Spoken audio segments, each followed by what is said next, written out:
Going to Venezuela firsthand made me realize how much the media is lying to us about the reality on the ground. The U.S. government and its propaganda arms say it's a dictatorship where mass famine and civil unrest demands U.S. intervention. They deliberately don't tell you key facts. An economic war being waged inside by private businesses and outside of the country by crushing U.S. sanctions. Trump's sanctions have debilitated the Venezuelan economy, costing them $6 billion just in the last year. And sanctions do exactly as they're intended to do, by hitting the poor and working class people the hardest. Their strategy is to starve the people into submission, then cynically use that humanitarian crisis as the premise for more intervention. They say that millions of people are demanding the ouster of Maduro.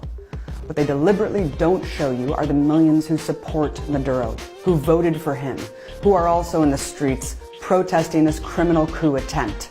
They say that a coup is democracy, that Guaido is restoring the Constitution by declaring himself president in a country that just held a presidential election last year. We've seen this propaganda playbook before, from Latin America to the Middle East, and it's literally being led by the same war criminals. John Bolton, who lied us into war with Iraq, Elliot Abrams, who facilitated a genocide in Guatemala. 1 million Iraqis died for a war based on lies, paved by the so-called free press.